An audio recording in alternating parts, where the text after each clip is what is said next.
Hi, Mario. Hope you can hear us. Hello, good afternoon. Yes, can you hear me as well? Yes. Okay, very good.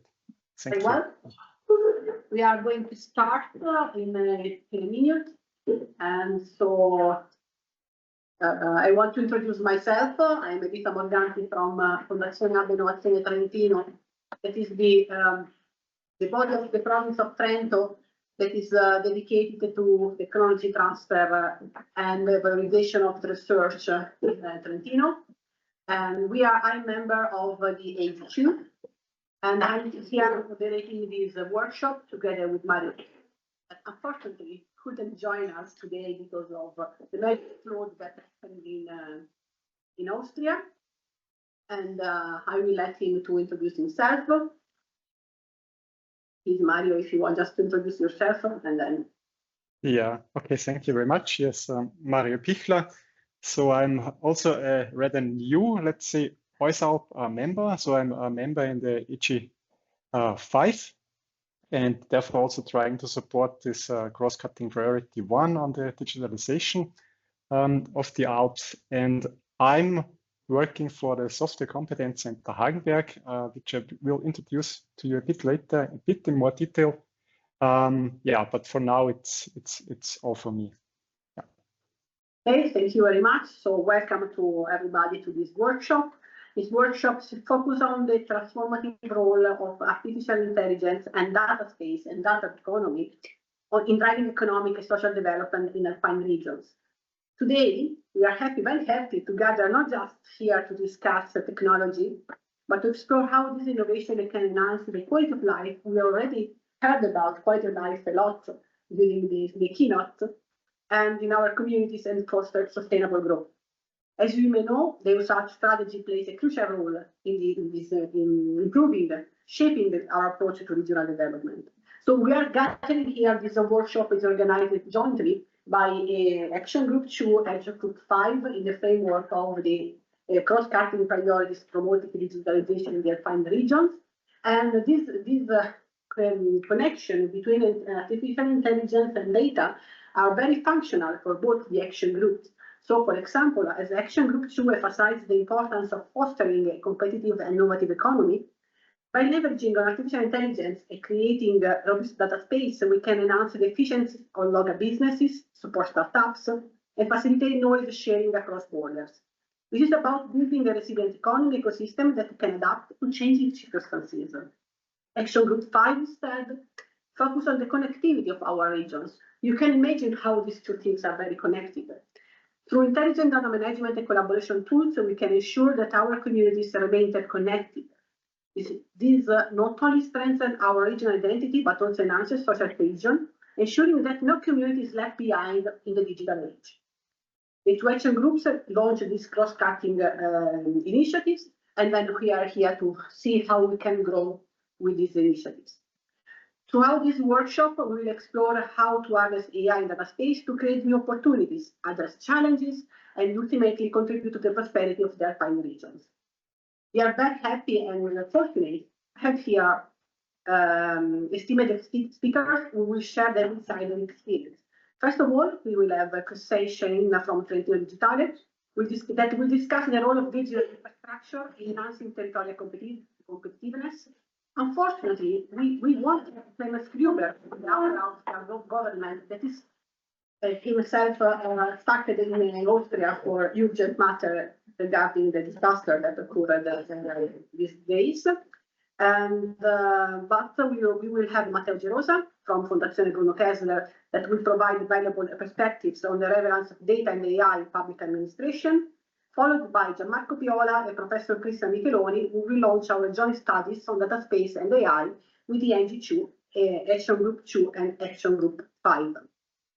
Finally, we are very happy to engage with Chiara Cortiana from the EUSAT Council, who will pose open questions on the practical usage of data and AI in rural mountainous areas, ensuring that the voices of our younger generation are heard in this important dialogue. Together, we will explore the opportunities and challenges that lie ahead, and I encourage each of you to actively participate in discussions. Your insight and collaboration are essential, and we work towards a more connected and innovative Alpine region. I want now to leave the floor to Mario Pichler. He will introduce some concepts about the two main topics of today, so artificial intelligence and data space. So Mario, I think you can share your screen, and I leave you the floor to that. Okay, so can you please let me know if you can see my screen already? Yes. Okay, good. So then, first of all, yes, I want to apologize also again that I'm not physically available in Isola these days. As Elisa already mentioned, we have serious issues here in Austria. Yeah, the reason is that the train connections are still cancelled and cut, and so it's not possible for me to travel. And also Mr. Gruber, Clemens Gruber from the Upper Austrian government, as Elisa already said, he could travel and he wanted to travel as well, and then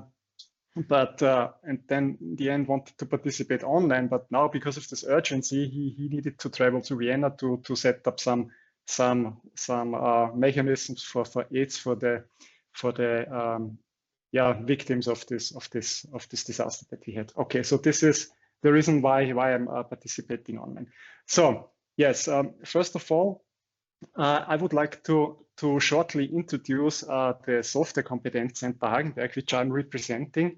The SCH is a non-profit research center for data science and software science, located in Austria in a small village called Hagenberg, which is in the vicinity of Upper Austria. And here we are doing research on data science and software science. And I'm the international cooperations manager for this whole center at the moment. And our ongoing period of 8 years of the center funding, our team is integrate, and that means that we are the competence center for integrated software and AI systems in Austria. And that's the reason also why we are in EG5 members to bring in this AI and also data science perspective. So this was it very short for the SCCH and what I'm doing there. So personally, I'm a computer scientist with a PhD from the Johannes Kepler University in Linz, and I'm since 2001 with SCCH. Okay, now let's come back to the workshop. To shortly recap the workshop objectives as they have sent out to you previously. So we would like to really explore the relevance of data spaces in the Alpine area, discuss AI applications and potential, and also to engage with the use perspective.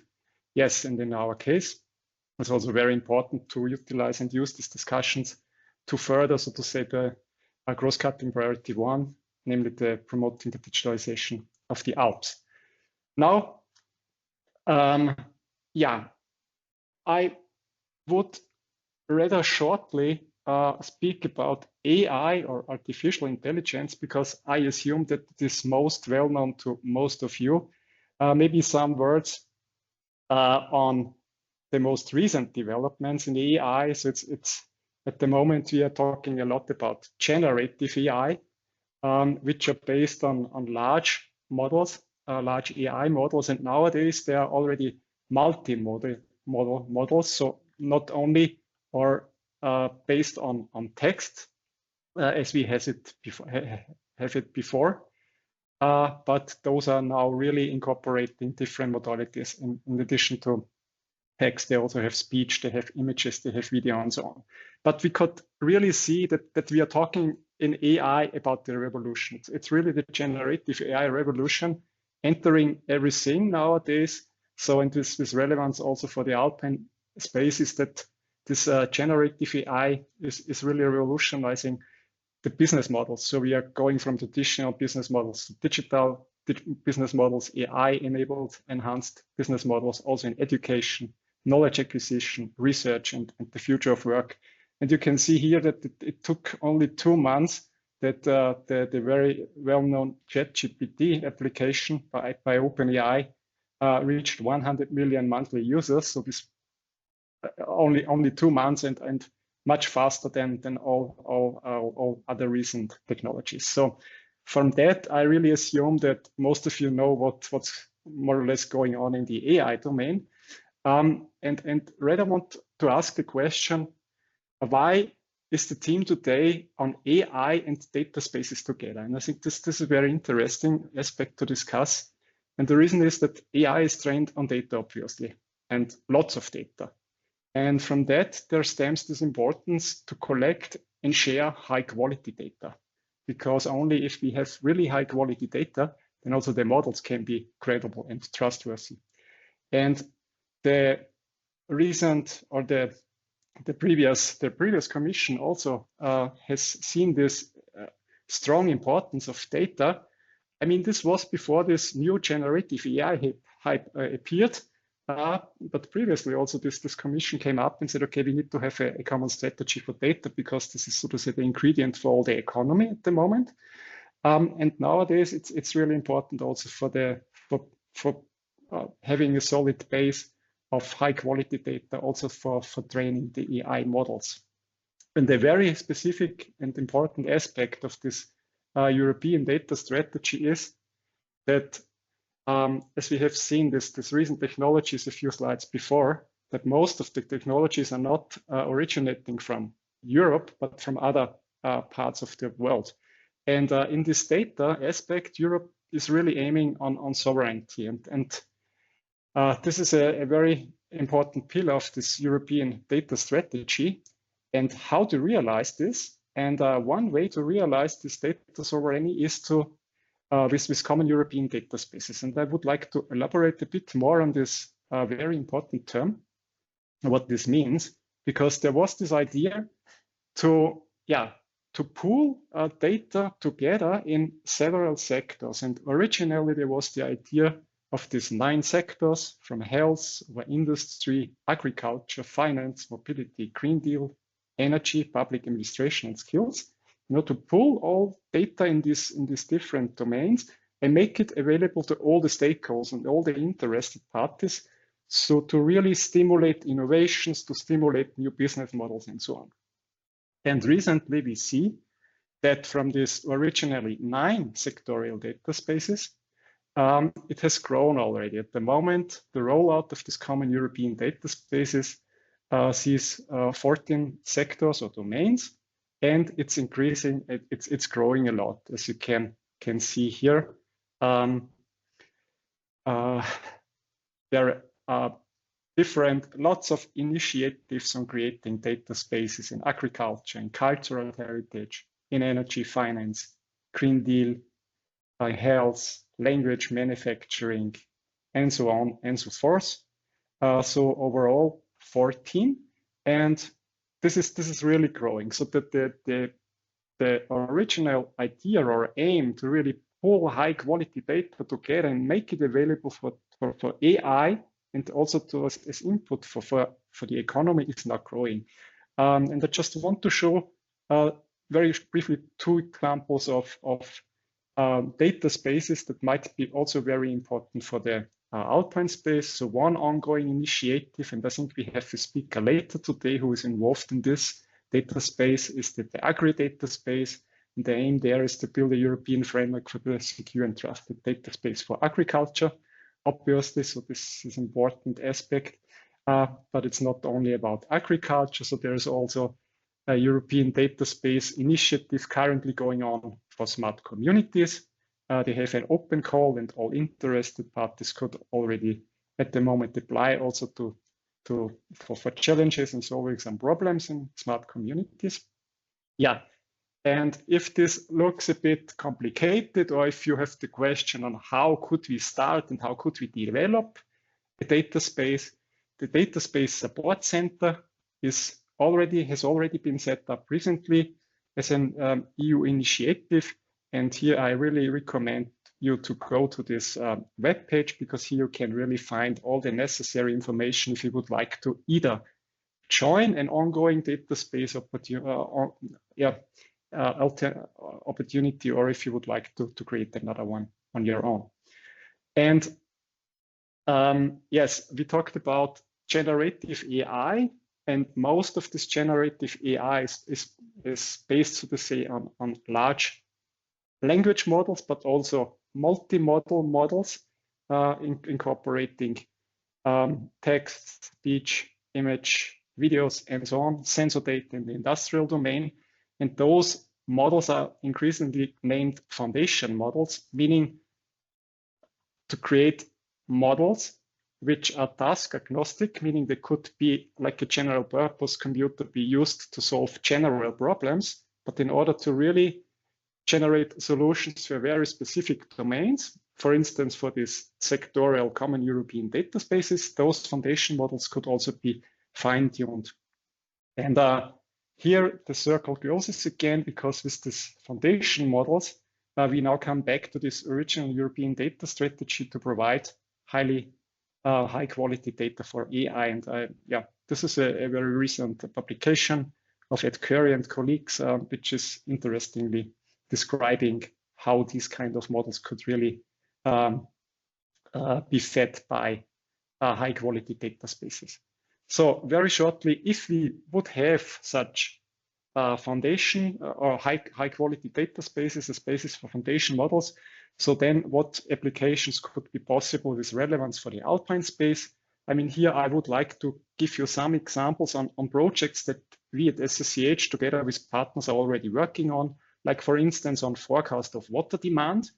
Because if we have data spaces, sectorial data spaces that are crossing country borders, like we see it now with the floods, okay, they are originating, for instance, in Germany, going over Austria to Hungary, Bulgaria, Romania, and so on. So we need some data space that is covering this area, so and then forecast of water demand could be possible. So another thing is along the value chain, if we look on circular economy, so we have producers, we have users, we have recyclers, and if they could share a joint data space, then different kind of recycling activities would be possible, in this case for metal recycling, but also for plastics recycling, where we are doing projects. So this is just to give you an idea.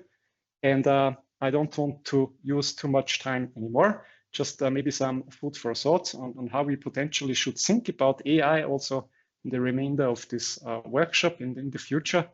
At the moment, often we are discussing on how to apply AI in order to rather substitute activities of humans, where humans are very good, but maybe we should think the other way around on how to use AI in order to let AI carry out activities which we would not like to do so often, like the laundry or the dishwashing. Okay, and with that, I would like to hand over to all the other colleagues. Thank you very much. Thank you, Mario. Thank you, Mark.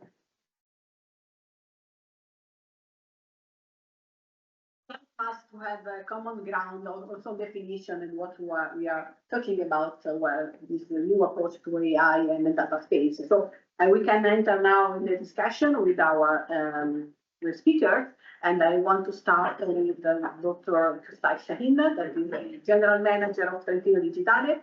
He has been the General Manager since 2021, and he will talk about the experience of Trentino Digitale in the use of AI to support the mountain territory.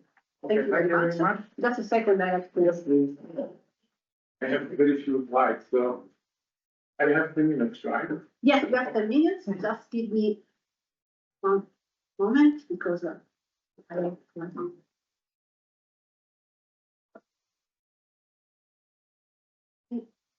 sharing my screen and then opening your presentation. So you can ask me. Okay, go the first one, please. The last one. Yes. Okay, we will start. You have less than 10 minutes now. Okay, thank you very much. I would like to give you some idea about what we are doing in Trentino with a focus about 3 topics. The first one, when we speak about territorial competitiveness, the mountain one, the competitiveness of a territory today is measured by the services they provide to citizens and enterprises. So we need to create services to make our territory competitive. The second one is we speak about artificial intelligence, but to do the services and to use artificial intelligence, we need human resources. We have a gap today about 40% between the competencies we need and the offer we have from the market. So we have a lot of problem to obtain people to work with us, and this is true in all Europe, but in Italy, I give you the data provided by the national authority about the gap we have.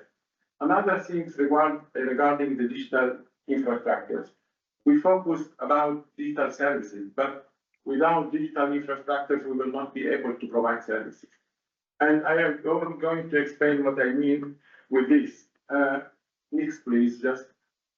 Okay, who we are? We are a now providing company. Our shareholders are all the public administration of Trentino, and we are 300 employees.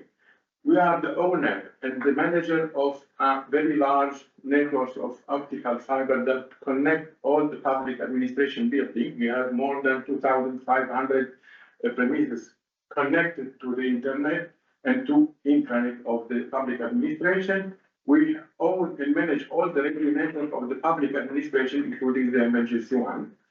And we have 2 data centers. When we speak about data centers, we spoke for a lot of years about the public cloud here and there. But now we are all convinced that the local data centers are essential for 2 reasons. The first one, a lot of the application doesn't support the latency that the public cloud introduced. And the second one, that when we are going to train the artificial intelligence model, we need a lot of computational work. So this could be also a way to optimize the model and the algorithm to use and to have a proper infrastructure to make this training. Then we manage a lot of software and platform. Just to give you an idea, we manage more than 15,000 workstations for the public administration. We deal with all the cybersecurity aspects of the public administration in Trentino. Just a bit about this. In 2021, we registered about 1,000 cyber attacks in our networks. We have an increase of about 15% or 20% each year. We are spending now, respect to the 2021, more than 500% of what we spent in the 2021.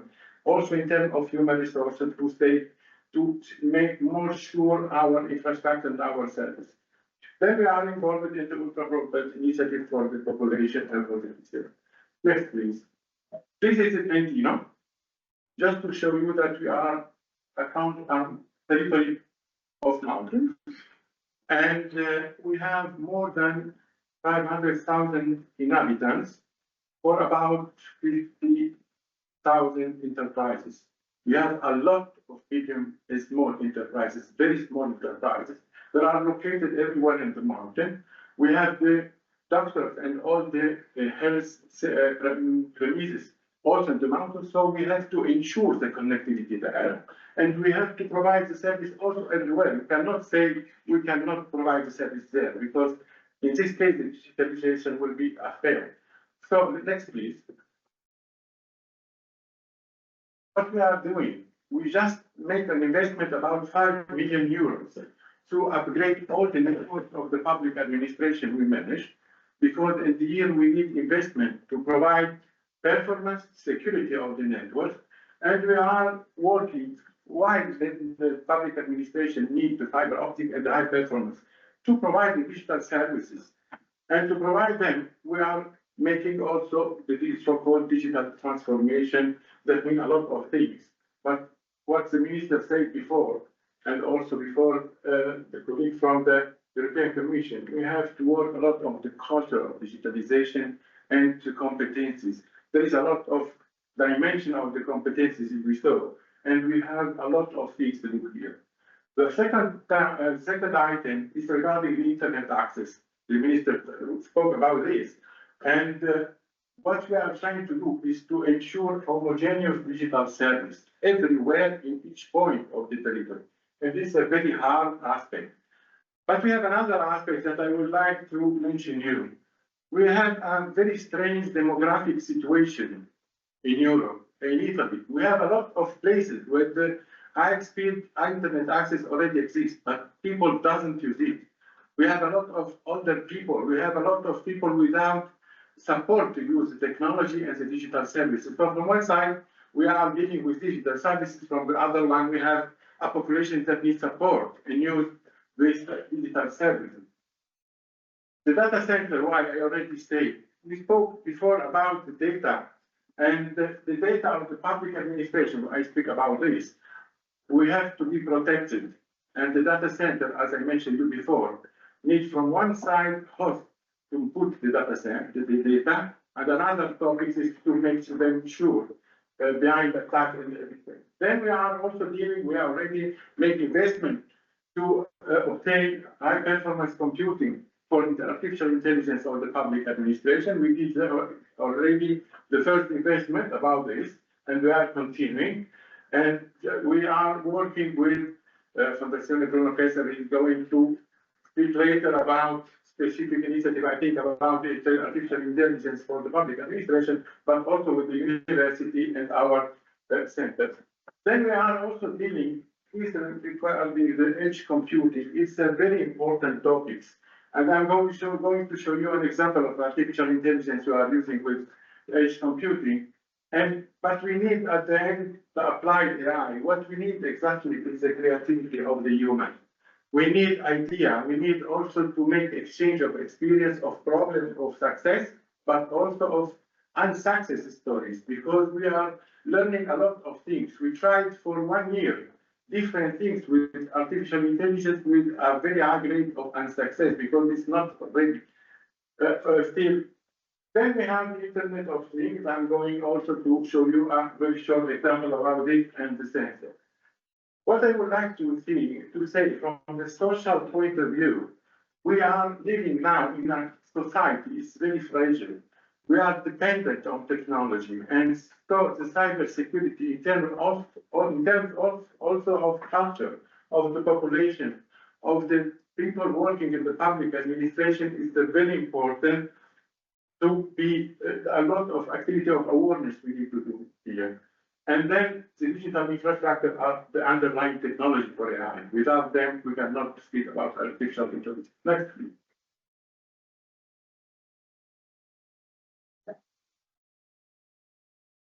Okay, just 2 sentences. The public administrations are the largest service providers everywhere. The health, the university, the school, the service, the municipality. There is no service provider bigger than the public administration. And we deal with the public administration service. The public administration are the largest data holder. They have the personal data of the citizen, of the territory, civil protection, everything. So the data are in the public administration, that means in our data centers. What we said before, Mario, I think before, the quality of data, what we are doing now, since I think 2 years, we are making an assessment of all the data we have and the quality of them, because we are starting also with Fondazione Bruno Kessler to provide new model and to train new model, but we need to be sure that the data are of high quality. So we have to be aware also that the world is changing, starting from the world of work. Our work will change. We have no manpower, we can't find them. We have technology, so a lot of, let me say, tasks, we can start make them with artificial intelligence of everything. So we have to be ready for this. And then we need the competencies for it. We are investing a lot in the competencies of our people, just as a company, because we have to switch the competencies from some task to new task with the artificial intelligence. And about ChatGPT, let me say that one thing. ChatGPT, it seems a joke for everybody, Let me say, make some question and to see how much it's intelligent. It's very easy to use it. But when you go to use it for digital services, to integrate them, you have to be aware what you can do and how it costs. We are registering a lot of cost using ChatGPT for services purpose. The digital sustainability as another topic is important in our action. What we are trying to do is we have a person dedicated also in our company about the digital sustainability. We are speaking about the economic, environmental, and social impact also of the digital aspect. the skill I already, and what I would like to do also the importance of the synergy between the territorial actors. I mean, territorial actors in Trentino, but also between our region. We need to exchange experience, to exchange ideas. And we have also the regulation. We said about the GDPR and other different acts. And here, let me say the interoperability is a very, very hard topic, but we have to reach it. We are involved also in AUD wallet aspect regarding also the interoperability, but there is a lot to do. Finally, I have 1 minute. Okay, our experience, what we are doing. We have already introduced the virtual assistant in our help desk for citizens and enterprises to answer. And this is where we are moving people from answering the help desk question to do other things. So here we have generative AI plus another kind of model.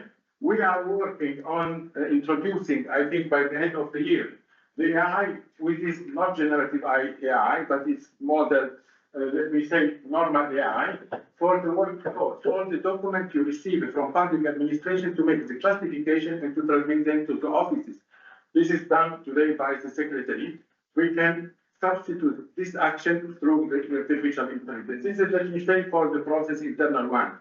For the final services process, another example, we are in Trentino, we have the agriculture and tourism as the main sector.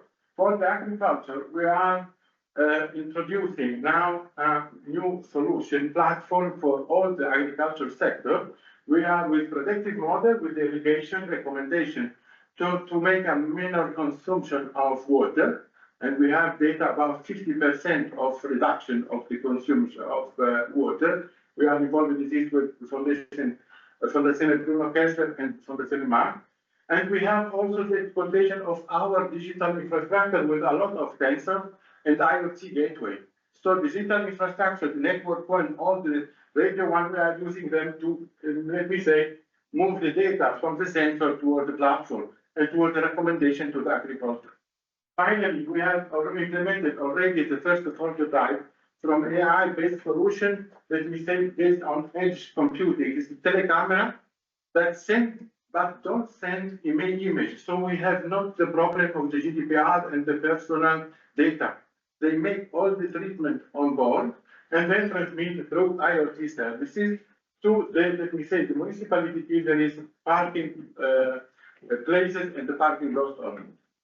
But for complete examples, we have others, but just to give you a first idea of what we are doing. Thank you very much. Thank you very much, Sai. And we don't have now time for questions. And you talk about a lot of the role of infrastructure and a central mind in the digitalization of territories. And you are named several times to Fondazione Bruno Kessler, that is one of your partners. And I want just to introduce Matteo De Rosa that is the head of the management group at Fondazione Bruno Kessler. He has large experience in the project, mostly on the application of the AI for public administration and also social growth. And he will introduce some example, and I will open your presentation and then share your. While Matteo is preparing, I just want to also underline what Sai said about the need of integration. And then I want just to say that here in Trentino, we have also an initiative that is be launching next Monday. That is the Public AI Challenge that is managed by Innovazione Trentino. That is a way to try to combine the desire, the needs of a public administration in terms of a new solution based on AI and students that can help to find possible solution for this. If you want to know more, I can ask you to do. Now the floor is for Matteo. So please. Okay, welcome everyone. As Lisa said, I'm the head of project management in the Fondazione Bruno Kessler. I worked in European projects since quite a long time. I've been a researcher 15 years ago. Fondazione Bruno Kessler is a research center of about 600 people. We work on a lot of topics, but mainly we are a technological center. So the big bulk of our research works on AI. Slide. So I have a few introductory slides, but I see Mario especially already did some introduction, so I don't want to waste time. We all know the Alpine region, we all know its problems, so climate change, lack of access to service of general interest, the population and so on. But the only part I want to mention from this slide is that we need to use this technology so they do not become an obstacle, so they do not become another element of digital barrier between those that can and those that cannot. So it's very important. I don't only work on projects of AI with public administration. I also work in projects of rural development, so technology for rural development. And today we have DG Digit, but we also work with DG Agri. And when you tell DG Agri about technology, they are very keen that this technology needs to go to everyone and not be a dividing barrier. So next slide. You already know what are Dataspaces because Mario already explained it. Next slide. You already know what is AI because Mario already explained it. Next slide. Just to mention a couple of challenges, but we already know data governance. Often, I have to say, always the problem in when you have a project with this Dataspace is not technological. We have now very good blueprints from European Commission, from GAIX, from a lot. It's really a problem of data governance. To have a good way for data provider to incentives also to share their data. Technological barrier for AI are mostly on remote places. Luckily in Trentino we have Trentino Digitale, but not all areas have this great good connection with internet. And of course cultural adaptation. Sometimes you need to convince this rural remote communities to adopt new technologies.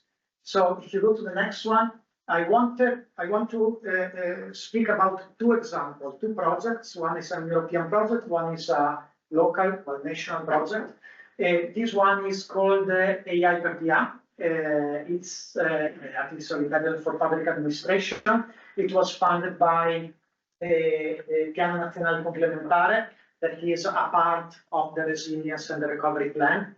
It is let's say, promoted, generally coordinated by the Autonomous Province of Trento, and we, Fondazione Bruno Kessler, are the scientific and technical coordinator and the main, let's say, actuator, together with companies, but mostly with Trentino Digitale, that is a big part of this project.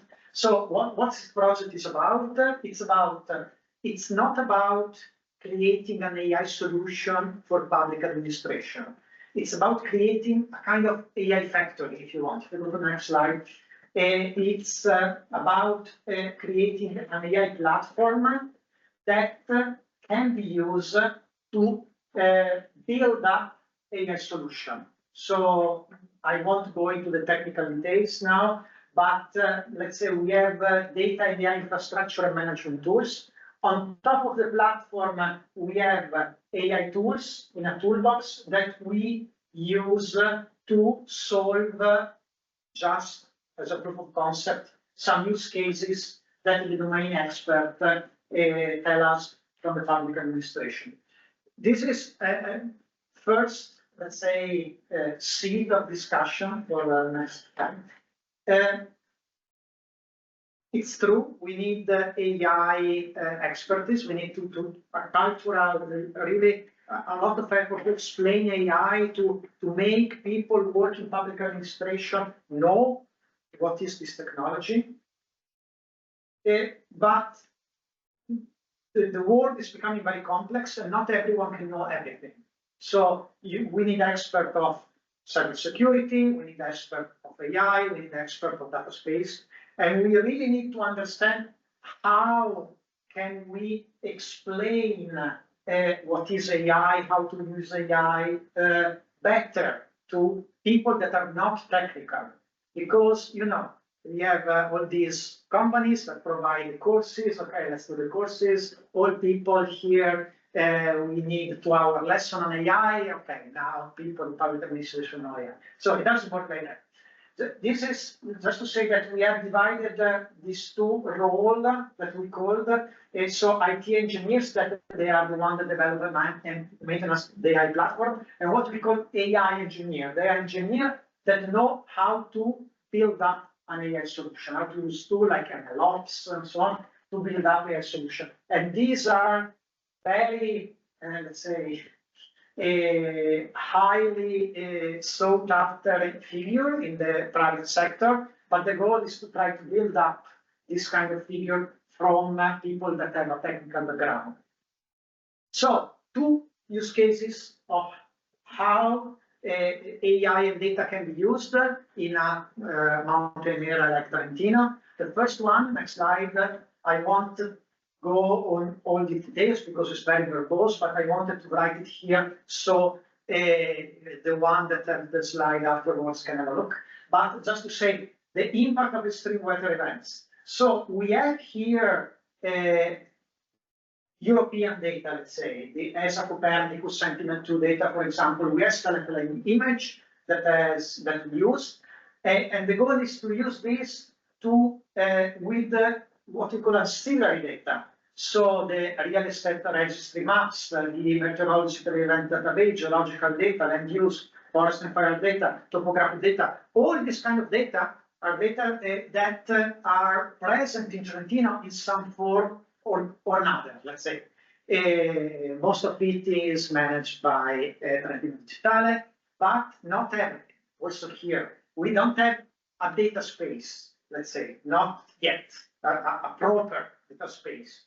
But it would be important because a lot of data, it's not by the public administration. A lot is owned by the public administration, but a lot of data is not owned by public administration.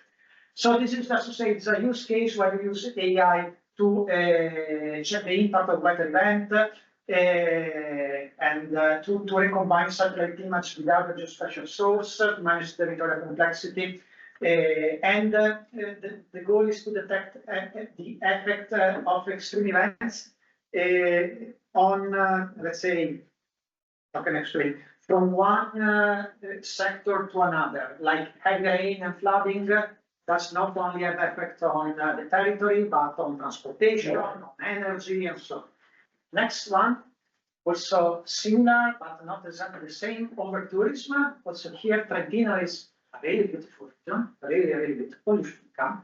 But it's too beautiful maybe because sometimes it's really hard to go to a place and enjoy this place.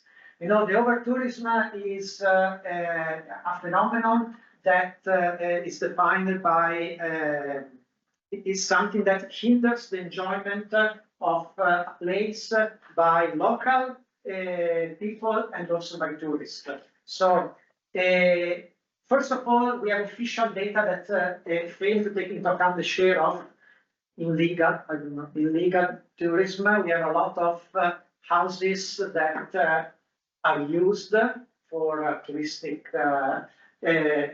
purpose, but in truth they should not.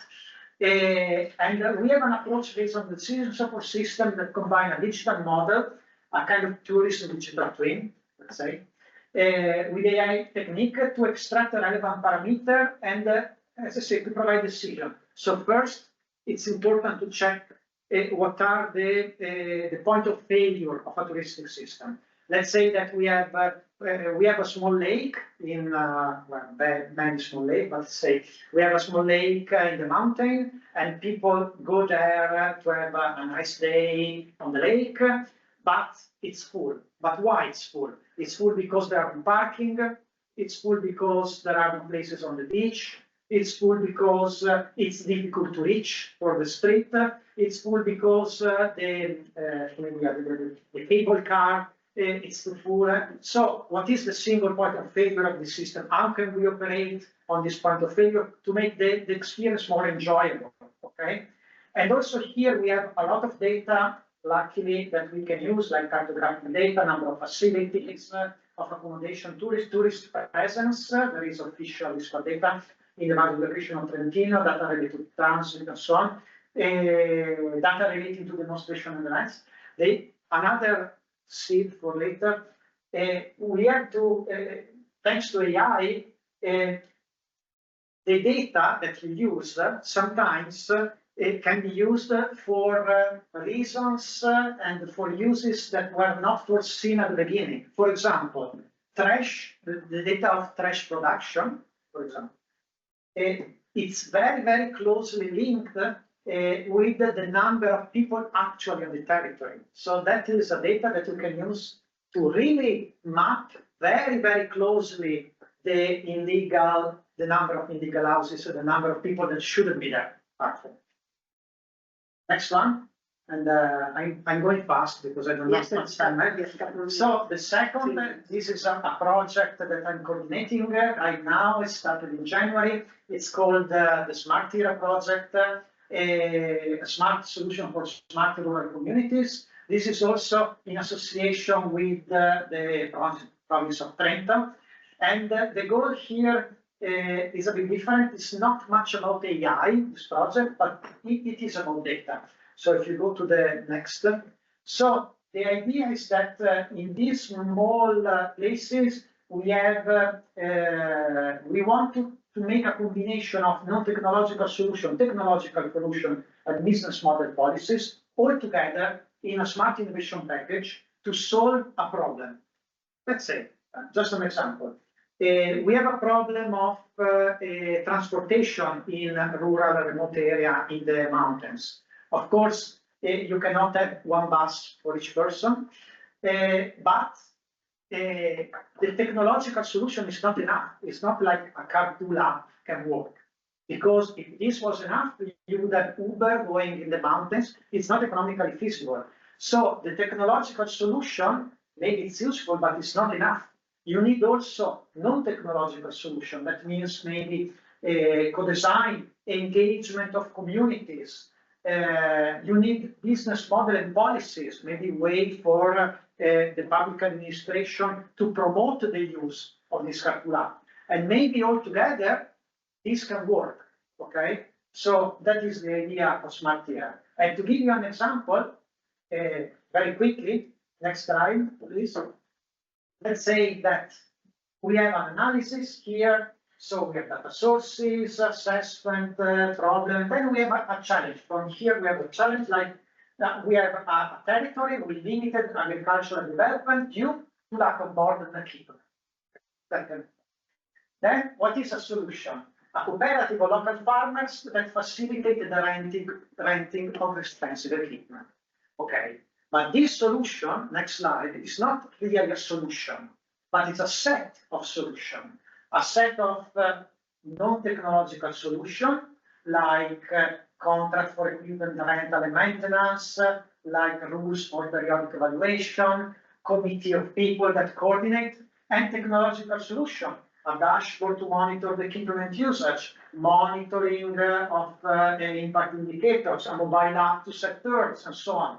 And also, if you go to the next one, and also other ingredients that you can have, like a relationship with other cooperatives, strategy for engaging new members. So this is to say that even the simple, what seems simple, then it's a combination of a lot of elements in a lot of different kind of areas. I think I ran a little bit, but I hope I was in time. This is just to say that the Envision, we have 6 pilots that will do this round of validation and testing, and we hope to have at least 6 smart innovation packages in these 6 rural and remote regions. Thank you all. Thank you, Matteo. For providing these examples, because I think that what is very relevant is to have businesses and to see what are possible examples of the use of the AI and best practice, sharing best practices. We have seen today from the presentation of Stephanos that you have collected a lot of these use cases, and then it will be very interesting to start from them and to share these kind of cases. And AI per PI is a very interesting project that is that can bring a lot of new cases for them. Regarding cases, we are as AG2 and Action Group 2 and Action Group 5, we are really working on collecting cases and then explaining how Dataspaces and the artificial intelligence can really make this change and this development that we are talking about now. So in the framework of the cross-cutting priorities, we designed two kinds of studies to be carried on, both on the artificial intelligence and Dataspaces, sorry. And here we have Professor Vicarionides from the University of Udine. I'm sorry for that. And yes, that is a full professor of information processing system at the University of Udine, and it will talk about the possible application of AI in the Alpine regions, and also some barriers and source to start with when we are trying to spread the use of artificial intelligence. So thanks. Thank you for the introduction. So my talk is about Alpha AI now and next. Next slide. So first of all, I want to, since we heard also today to talk about large language models, large models, I want to show you the course of these models from 2018 to 2 years ago, when we had ChatGPT 3, and we see the dimension of the models counted in billions of parameters. So how big these models are, and now we are reaching 500 billions of parameters. What does it mean, these dimensions? So it means that we are getting bigger and bigger, okay? So we need a lot of computational power. We need a lot of data to train them, because every parameter has to be, has to undergo a very complex process to be set. And these models are not mobile. So we cannot put them in our smartphones.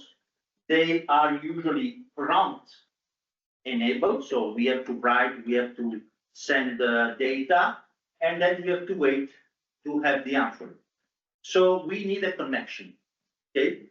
And therefore this must be taken into account in Alpine areas, because if we do not have connection, we cannot use them, okay? So connection for the exploitation of this model is a primary issue.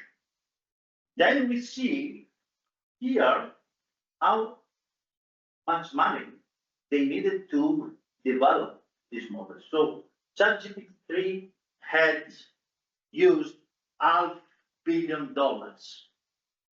Okay, so here we want to, I want to tell you in which league we want to play. Okay, League A, where we have a lot of money, we have huge supercomputers, or we have to find out some, something different. So in League A, we cannot compete. Okay, alone, any region, any entity in Europe cannot compete with these monsters. Okay, so we have to be careful in what we want to do and which models we want to exploit in our applications. So next. On top of that, this is a study of McKinsey, where you see which are, so in this top section of the chart, you see the blue dots that will represent 75%, okay, of the impacts in billions dollars in the next year due to generative AI. So meaning where we have to put the money to get back, okay, our money and have an improvement in our economy. So if you're seeing this, okay, you have sales, marketing. I want to focus in my presentation one specific point that is, let's click, customer operations, okay? So customer operation, my presentation, I will enlarge it in the sense that is people, okay? So in every situation where people is taken into account directly in the application of AI. Next. So now we can see what is already available and we can bring, okay, ready to go on the market. So for healthcare, we have a lot of applications. You see here some application of my lab where you can do diagnosis, okay, like here. Very efficient, even better than the doctors, because here the models are trained in a lot of images.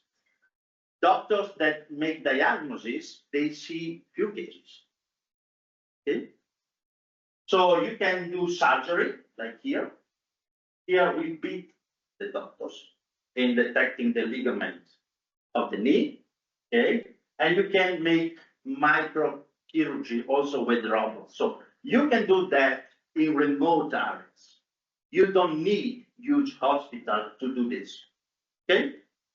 So you can provide therapy.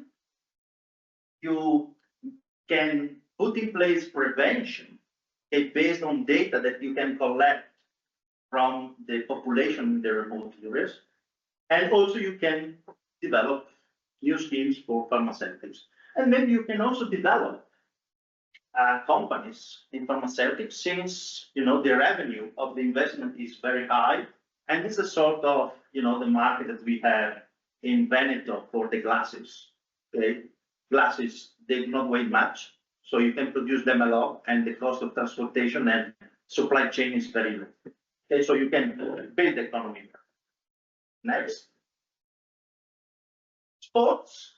Okay, when you think about Alpine regions, I think that you cannot miss winter sports. Okay, this is a huge part of the economy of the Alpine areas, where obviously we have ski resorts. So these are some results of my lab in applying artificial intelligence for the athletes. So to understand the action in the sports and to compare them and to make them improving and so on and so forth. But you can go even further. You can make athletes like a system of sensors, okay, to even go more precise in the determination of the performance. But you can bring everything, okay, all of this information for normal skiers. And we did this in Treviso. In our region, we have an infrastructure where we are monitoring skiers. We can provide them with feedback on the smartphone. We can think about to plug this in the helmet of the skiers. We can bring the virtual reality. And these models, they are not heavy. Okay. So far, we have these models that can be executed here. So you take them with you, you connect Bluetooth with the helmet, with the sensors, and you're done. You don't have to call OpenAI to get it. This is already available. Now, next. Education, also, this is a very important aspect for the mountains, because we did a project many years ago where the classes are mixed. So you have people of different tiers attending classes in very remote areas. And this is a problem to learn, okay? And here we have now an Italian experimentation for the application of the AI in the second grade schools. Now I think we have 15 second grade schools from this year that are integrating AI to change the way for education. But in my region, maybe the minister doesn't know it, we have already experimentation, okay, with 54 secondary grade schools. And they also, here you see, Costruire Futura is building the future. They built a guideline for the exploitation of AI in the secondary school. Okay. But with AI, you can customize teaching, you can adapt the learning and also the teaching. You can build disability support for people with less capacity of learning. And you can also apply gamification to learn with fun. Okay? This is very important because, in my opinion, and also in my experience, when people, young people, is required to move from the mountain areas to study, they won't go back. Okay?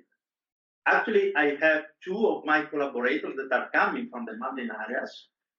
They came to Udine, they studied university, AI, and then I paid them a lot. So when you talk about there is not people working AI, you have to pay them. Okay? Because it's easy to pay an advocate $300 per hour, and maybe the computer scientist is 18 hours per hour. Okay, so it's also different of salary in these areas. And now they are in Udine. They are not back in the mountain. So you have to think about this. So next, now I go fast for the future. Next, tourism. We heard also about tourism. Here you have a lot of possibilities for the mountains, like personalization for the people, the quality check. So check the quality of the experience for tourists, hospitality, you can improve. Hilton has an AI-based concierge. Okay. Talking about B&B, where nobody is there, you have support from the AI. You can have support from the AI. Okay, then booking, advertising, transportation, supply chain, and so on. In tourism, we are expecting to have $1.2 billion from generative AI until 2026. A lot of money. Next. Communication. Here you see all my images are built with AI. 2 years ago, I was not able to do that. And here in our region, in the region of Julia, we have also now an industry of movies. So you can close the supply chain also with multimedia technologies. So to provide movie makers with this kind of technology, like special effects or whatever they need. Next. Obviously, we have AI threats. Okay, we have to think about loss of jobs. I prefer to think about transforming the jobs. There is prejudice about the data. You see here, 2 years ago, I was asking an AI solution to build an image of a researcher, a white man with gray beard in white coat. Okay, biased. Now I ask a woman with a laptop, in a pub. These are the same prompt that I put, okay, after 2 years. So bias is important. Copyright, in the previous, there was Trump and the Pope in different situations, and also accessibility. So who can access this technology? Fortunately, this can be solved by the next slide, and I think this is the last one, by putting boundaries. And now we have the first boundary that has been put by the AI Act from the European Commission, where we have the first definition of AI. Okay, we as computer scientists, we knew a definition that was made by Turing. Okay, but now there is another definition that is more legal, let's say. Okay, so now we have also to use this definition for it. All of these concepts that I presented you will be included in AG5 AI study that will contain the state of the art, the analysis of costs, feasibility and impacts of the AI in the mountain areas, policy recommendation, maybe development trajectories. We will have a draft in 2025, in May 2025, and the final version in November 2025. Hopefully. Thank you. Thank you very much, Professor Micheloni. So it was the second study that is on the Dataspaces, and it is presented by Gianmarco Piora, that is the head of Citizen Smart Communities and Innovation Department in Fondazione di Monteignola. So thank you. I stay here. I'm just a bit old-fashioned with my notes and thoughts for the day. Anyway, I should be on screen. Thank you. It's a pleasure to be here. Also, I heard something this morning that will be part of the discussion that we'll have. I have to say the AG2 is a bit more strict because our study will end by the end of March. But anyway, that's good. The study is on data. Okay. So why data? You can go on, please. Our study will be mainly defined in three chapters, three deliverables, main deliverables. The first one is on data. It's a more general analysis on successful use cases and what is going on in Europe which we could leverage to the further analysis on the data spaces. So first of all, we are working the relevance of data is on a business level, is for new services, also for citizens. It's also could be a leverage for introducing new and testing new technologies. But then all of this has to be regulated. We have two main regulations that are active in Europe and define the set of rules in order to balance the accessibility and usability of data with the trust that the owner of those data has in the system where those data are made available. And so, based also on the discussion, the data space is one of those infrastructure that's going to be we are currently experimenting at a European level. Also, there are other, let's say, keywords or main drivers that use data as a leverage to bring innovation. I heard the first keyword was digital twin. We heard it earlier from Education Foundation. Those are experiences that are already in place. The digital twin could be a digital twin of anything, but I have an experience from the city model sites. Many experimentation, but I know there are many companies that are doing already business on digital twin models and services. And the digital twin is a similar concept. They use data from real-time sensor in order to replicate the city and make a forecast analysis and so on. And that's a first example. Other example, maybe I know that there are many Italians in this workshop. Currently in Italy, there are many experimentation on mass mobility as a service. Mass is a concept that is similar. It uses data to provide for the citizen new services using and leveraging on data, and the business sector process those data in order to participate and make business on them. So there are different stages of implementation of and the relevance of data is really important. So this will be the first deliverable in order to look and have a basic starting point in order to go further. And we can go to the next one.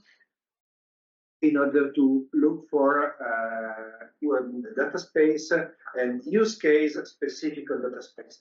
On this side, we know that there are many experiences. let's say, many projects that have been conducted and are currently active. Maybe in the Alpine space area, a bit less, but obviously on what you can find at European level. There is there are hundreds of experiences on data space, and that will be a really interesting analysis in order to interact with those projects in order to better understand what is already been done and obviously what is currently being done. What are today with the latest technologies, the improvement processes and governance has been done, and what are currently the limits and usability of those infrastructure that has to be secure and reliable, and that's, let's say, a common fact about the data spaces. Secure because you have to gain trust from the owners of those data. That's one of the key and main points of data spaces, is that you make available your data in a platform that will be accessible. Someone else could process the data, could collect those data, and you have to be sure that you have the control on those data. Earlier, we heard about the increasing threats from cybersecurities. The cybersecurity, the security of those data and the privacy of the data should be one of the main concerns. So all the governance aspect of the data space is a huge component in defining data space, and later we will see what is the counterpart of this strict set of rules and accessibility. And obviously, and also we heard the public sector is possesses a huge amount of data. It's the biggest owner of data, but it's not the only one, and not all the data that the public sector owns are definitely his own. And so we have to be sure to manage to engage everyone in each sector that will be included in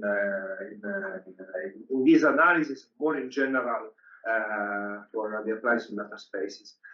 For this specific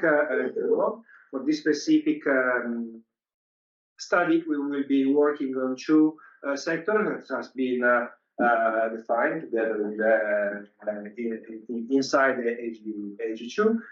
That's water management and manufacturing data services. There are some common elements that are common between data spaces initiative, like circularity and energy. This is also to reach the sustainability goals, but obviously it's to minimize the use of resources. In one case, the water or okay, it's a bit quicker that on energy, obviously, and then there are some specific aspects related to each sector. So more on the health side or disaster prevention and water side, water management side. On the manufacturing, it's from for production, for maintenance, for material innovation. We can go on and just really quickly. So why using data space? It's obviously to follow the strategy in order to leverage on data to reach to leverage on data for innovation, for new services, also for reaching the sustainable goals we were saying for the circular economy, all the while maintaining the control, the privacy, and the trust of all the users included. And so, just to close, 1 minute. I had a long list of open questions, but I would like to go back to this morning in the opening session. There were two main topics. The two topics got my attention. One is the theme of cooperation, because we are always looking at the advanced space. So I think that working on jointly on data space could be really one of it's the heaven for cooperation in the advanced space. And then there was one of the opening statement is, we tend to regulate a lot. That's true, and on the data space, maybe it will be also one of the best case when we regulate a lot. And the topic was we have to balance the regulation activity with the attention, the support for the business, because the business has to interact and has to be involved. And there was a long discussion about money, how much money we have for the next program.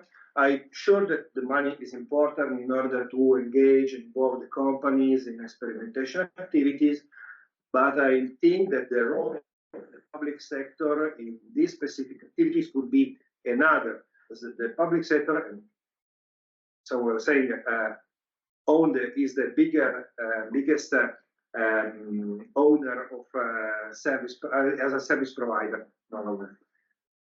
And so what could be the role of the public sector in this case? It should be not to give the company, because we will be studying also business cases, but not to give companies the solution. No, this is the right business case, go on this way. But the right question, we need this, we have this problem, we need solution for this problem. We need to reach this goal. Company, you're engaged, find the right solution. And that's a first part. And then we have to look for the long term.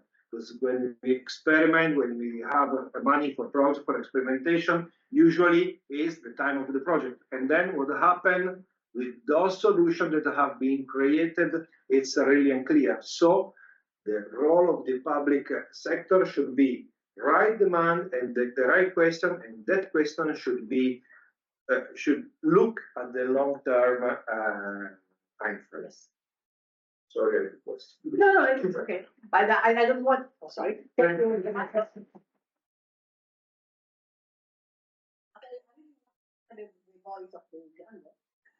Because you know we are all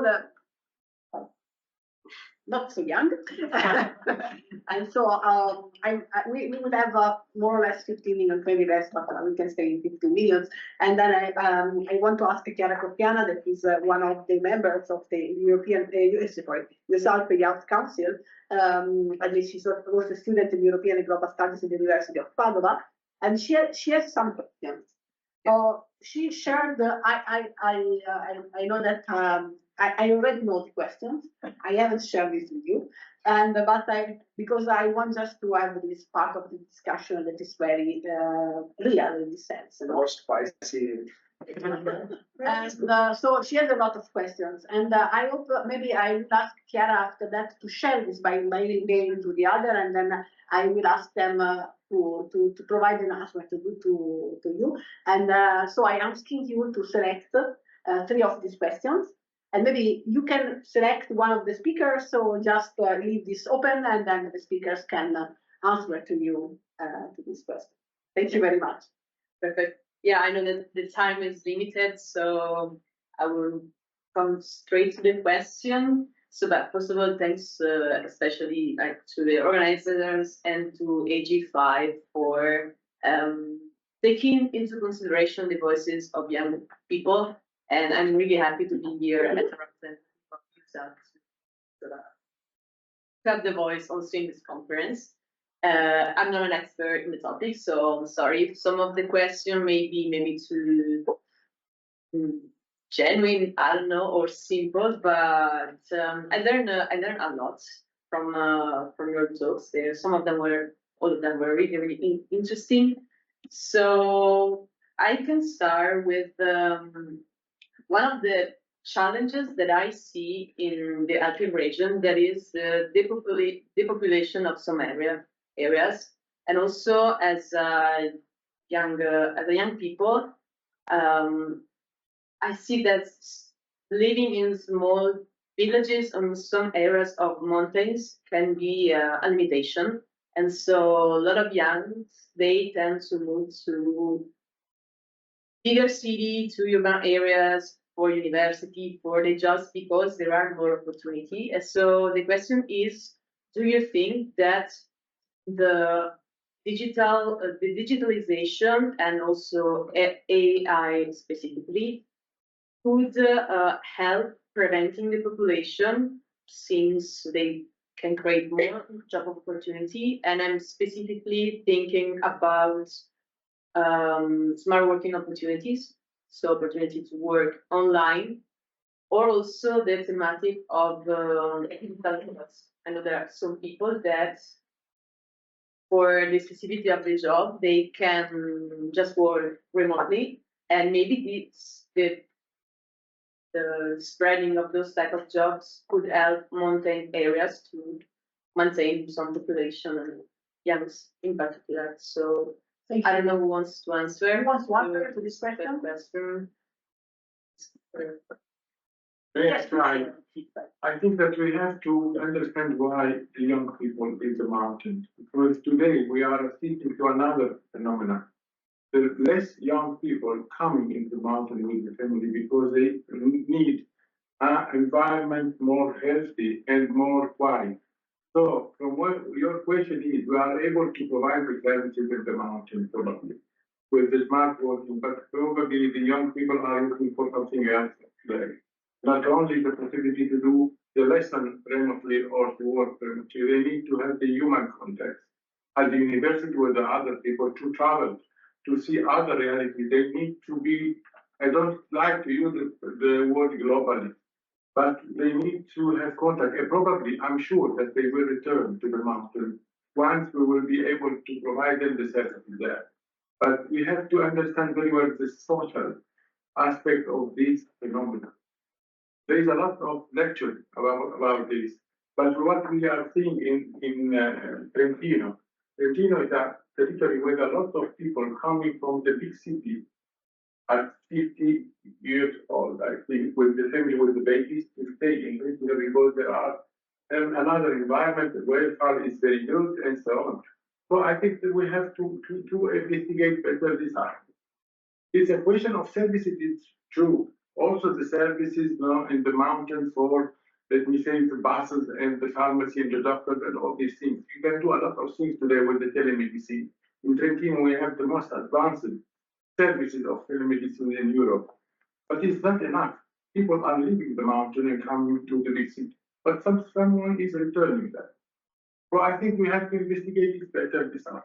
I can also add a comment on this, because you are right on this. So the services is the first thing that should be provided. But also I think AI and data can also provide another opportunity that is not so exploring, that is the remotization of activities as well, of production, of servitization. So you can change the way in which business also are created, because you can be done remotely, because you can really reach this remotely. So we need also to incentivize this kind of new business opportunities that is derived from servitization and then the remotization of business in these cases. So you can have a big factory and then some remote in the remote areas, and then it start to continues to animate this. May I say a provocation? I deal with digital services in 20 years. But I think that really people are looking for human interaction now today. I said before that we created a very fragile society based on mobile phone everywhere, at the restaurant, in family, everywhere. Probably the young people have some reaction. They are looking for to have a relation. And then when we will obtain this, probably we will there, I don't know. But really, I think that this human aspect of this digitalization has to be kept. And we have to work on it. I mean, just very condensed with the interventions. Like, yeah, I can hear and I agree with all. It's like about services, about job opportunities. Okay, at the end of the day, okay, also young people, they, how to say, as you say, maybe you imply this, that they lose this human interaction, maybe. But okay, the technology is there, so we have to cope with this. And also, like, let us report one of the fifth new dimension, I think it's the right to stay. Which it means, stay at your place, take advantage of what you do, having services or being able to do your business. And this includes technology. So first of all, you have to have internet, 5G, whatever. And then technology meaning, okay, it's nice to follow online, I don't know, school, you follow school, but it might be the case that people that don't really follow, feelings, or I don't know, in the university, it's like the computer is there. So how you can check this? It's not about having control, but also for them, for people, all really. The course is like, okay, using even virtual worlds. So we go to different discussions, different costs, how affordable is this, what energy needs we have, or yeah, in general, what broadband we have. There is a lot of parameters there, but yeah, for me it's like, okay, the right to stay and also the right to move. It's both. The choice is yours, and I think in the future it will be up to you to choose. Thank you. The second question. I think we don't have much. Very briefly, because But I will share your questions to all of the participants and then ask them. Yes. I will also take the opportunity that you are here to ask this question specifically, that is about also the role of the European Union in the light of the recent report of Mario Draghi about the competitiveness of EU. And as it was mentioned, that European Union is really pushing on those technology, and it's also, it has introduced some regulation that are first of its kind. So my question is, do you think, or if they know, if also the recent Draghi report can influence, can act as a push for this digitalization and. Yeah, if I may, like very quickly, and I will give the floor to the rest. Yeah, totally. I mean, competitiveness with other aspects like defense or whatever. But competitiveness is one of the new direction priorities, thanks to Draghi and also the new commission. So it is affecting and impacting actually digitalization, and this is not only from competitiveness from the private sector, but also this brings competitiveness in the public sector. So the services, the well-known services of the public sector, they have to be improved, they have to cope and take all the data to improve the competitiveness also of businesses, because services are not only for citizens, also for businesses, and to increase the data, save time, or increasing the competitiveness of a company, public sector has to react, has to use the same technology or at least equivalent to be fast enough and answer to the questions of the business. So yeah, competitiveness, it's in the digital, it's in the digitalization of public administration, and of course in the use of technologies from private, which means that there is a need of a development and further funding of the private sector. Okay, I mean the Commission works towards this. There are different schemes, funding schemes. There are different schemes to give money to the public, and then the public can give also to the private. Yeah. Yeah. I think we have to get to Okay.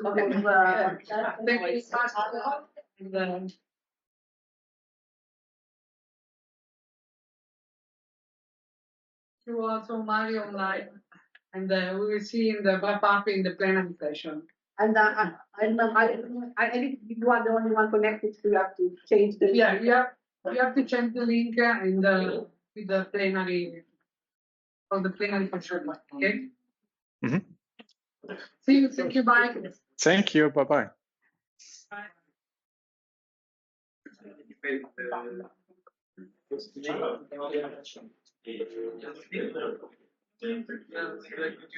can type it so you send the email and